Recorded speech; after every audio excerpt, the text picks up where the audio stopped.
Tahimik ako, hindi dahil wala akong nararamdaman. Natatakot lang akong masaktan o makasakit pa.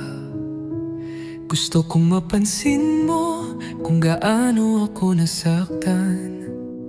Pero sa katahimikan ko, ako rin ay nagdurusa.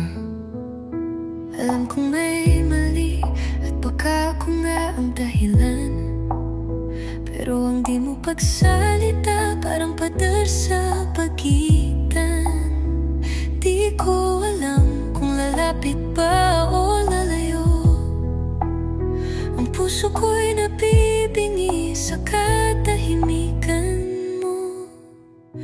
Walang salita, walang laya, parang kulunang walang kandado.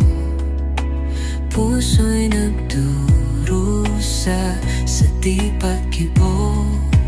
How can it be love if silence feels like pain we choose?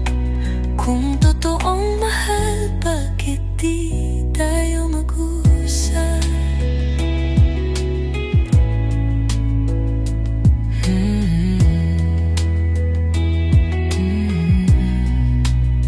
Gusto ko rin namang manginig mong nagsisisi ka, pero bawat salita mo parang depensa pa rin.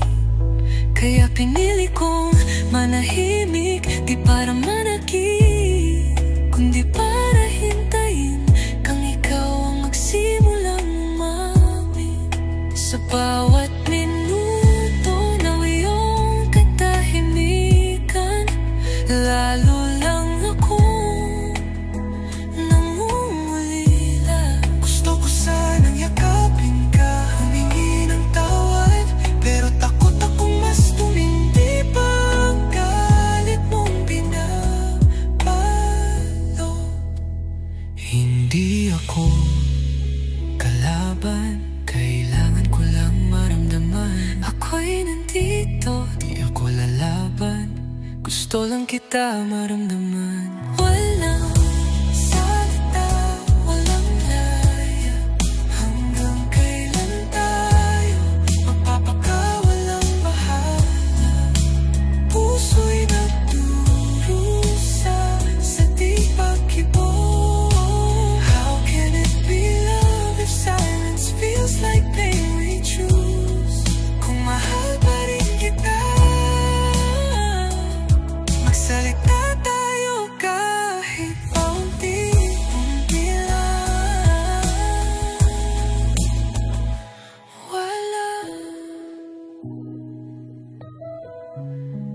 patawad, salamat, nandito pa rin ako sa